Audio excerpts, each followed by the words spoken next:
कंवारी ननद। अंजलि की उम्र लगभग 30 साल हो चुकी थी। वो एक स्कूल में टीचर की जॉब करती थी। अंजलि के घर में उसकी माँ के अलावा उसका छोटा भाई और भाभी भी रहा करते थे। 30 साल की उम्र होने के बाद भी अंजलि की अब तक शादी नहीं हुई थी। इस बात को लेकर अंजलि की माँ रुक्मिणी देवी काफी परेशान रहा करती थी। माँ, मैं स्कूल जा रही हूँ, जरा मेरा टिफिन तो दे दीजिए। अब क्या पूरी जिंदगी मैं तुझे टिफिन बनाकर देती रहूंगी? अरे कुछ सोचा भी अपने बारे में या बस ऐसे ही? क्या माँ, सुबह सुबह फिर वही बातें लेकर बैठ गई। माँ गलत क्या कह रही है अंजलि दीदी?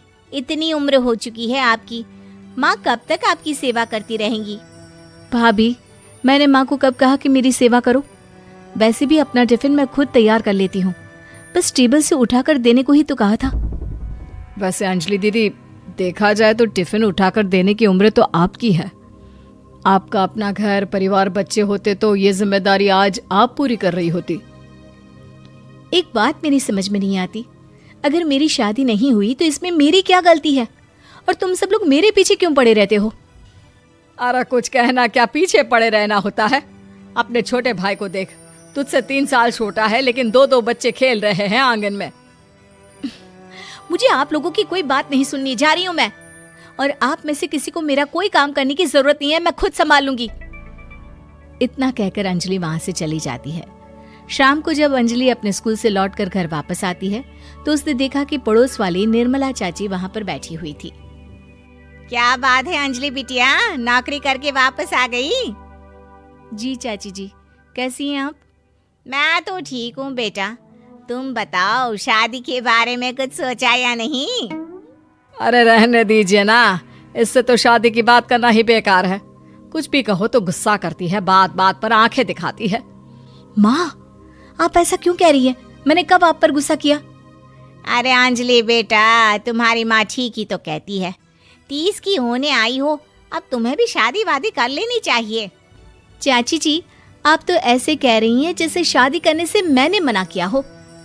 रहने दीजिए निर्मला चाची, हमारी अंजलि दीदी को अभी तक उनकी पसंद का दूल्हा नहीं मिला ना, इसीलिए वो शादी नहीं कर रही। भाभी, ऐसी कोई बात नहीं है। अरे तो फिर क्या बात है? तुम्हारी माँ ने तुम्हारे लिए इतने रिश्ते ढूंढे लेकिन तुम्हें कोई पसंद ही नहीं आता।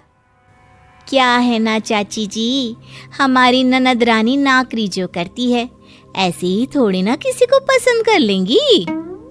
अरे भाई, नौकरी का घमंड है तो बात अलग है, कोई और बात हो तो बताओ, कोई रास्ता निकाला जाए।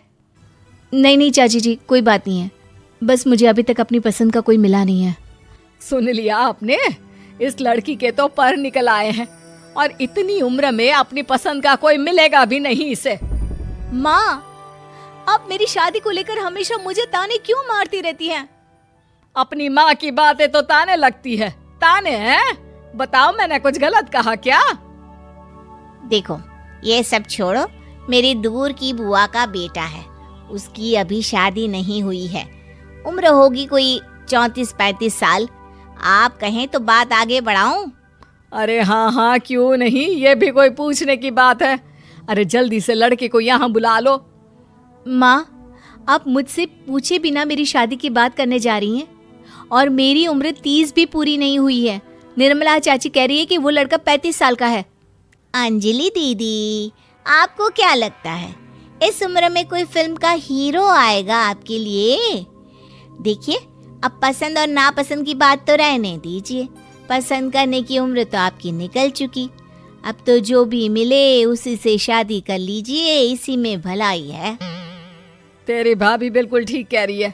अब जैसा रिश्ता मिले उसके लिए हाँ कर देना, ताकि हम भी गंगा नहाए। ठीक है, चलिए मैं उस लड़के को कहती हूँ, वो कल ही अंजलि को देखने आ जाएगा।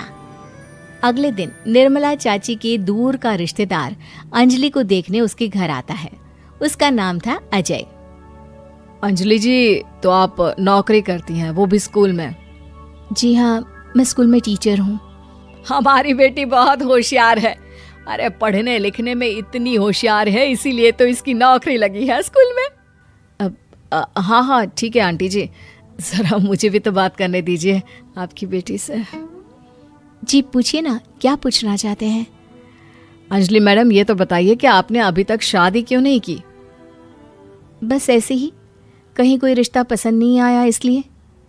लेकिन क्या मैं आपसे पूछ सकती हूँ कि आपने शादी क्यों नहीं की? अंजलि, क्या कर रही हो तुम? लड़कियों को इस तरह की बातें नहीं शोभा देती। रहने दीजिए आंटी जी, आपकी बेटी काफ़ी पढ़ी लिखी है, मैं उनके सवाल का जवाब दे ही देता हूँ। वो क्या है ना, मुझे भी अभी तक अपनी पसंद की कोई लड़की नहीं मिली। अच्छा, कोई बात नहीं। वैसे आपकी तनख्वाह कितनी है? कितना कमा लेती हैं महीने का? जी यही कोई 25,000 महीने। बस 25,000? इतने से क्या होता है? इतने से तो आजकल घर भी नहीं चलता। आपके कहने का क्या मतलब है? अरे मैं तो ये सोच कर आया था कि नौकरी वाली लड़की है, आराम से 40,000 कमाती होगी।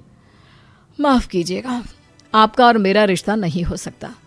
जी कोई बात नहीं, मुझे भी आपके साथ शादी करने में कोई इंटरेस्ट नहीं है। अंजलि, किस तरह की बात कर रही हो? घर आए रिश्ते को ठुकरा रही हो तुम। दीदी, अब इस उम्र में आपको इतनी अकड़ नहीं दिखानी चाहिए। अच्छा खासा रिश्ता हाथ से निकल गया, कहीं ऐसा ना हो कि जिंदगी भर कुंवारी ही रह जाओ आप। कुछ दिन और ऐसे ही निकल जाते हैं और अंजलि की शादी कभी नहीं होती। अंजलि के परिवार वाले बिंदास उसे ताने मारते रहते हैं, लेकिन अंजलि एक बड़ी नौकरी की तैयारी करती है और उसमें सिलेक्ट होने के बाद अंजलि को एक बहुत बड़ी नौकरी मिल जाती है। अब तो दीदी के नखरे और भी ज्यादा बढ़ जाएंगे भाई, अब तो इतनी बड़ी नौकरी जो लगी है, अब इनकी शादी होने से रही। माँ, मुझे नौकरी के लिए दूसरे शहर जाना पड़ेगा। आप जानती हैं ये बहुत बड़ी जॉब है और इसमें पैसे भी बहुत ज्यादा मिलेंगे। अच्छा, कितने पैसे मिलेंगे बेटा? माँ, मुझे हर महीने 90,000 सैलरी मिलेगी। क्या? अरे वाह वाह, ये तो बहुत अच्छी बात है। लेकिन फायदा क्या? कितने भी पैसे मिले, शादी तो हुई नहीं ना तुम्हारी। अंजलि नौकरी करने के लिए दूसरे शहर में चली जाती है और जब कुछ महीनों के बाद वो वापस घर आती है तो उसे अपने पति के साथ देखकर उसके घर वाले हैरान रह जाते हैं। अरे अंजलि, तूने शादी कर ली और हमें बताया तक नहीं। और दामाद जी करते क्या है? इतनी बड़ी कार है उनकी। माँ, मैं आपको सब कुछ बताना चाहती थी, लेकिन आप सबके ताने सुनकर बहुत दुखी हो गई थी और इसलिए मैंने अपनी पसंद से शादी कर ली। मेरे पति मेरे साथ ही ऑफिस में नौकरी करते हैं और बहुत बड़े अफसर हैं। और एक बात बताऊं माँ, आज मैं बहुत खुश हूँ।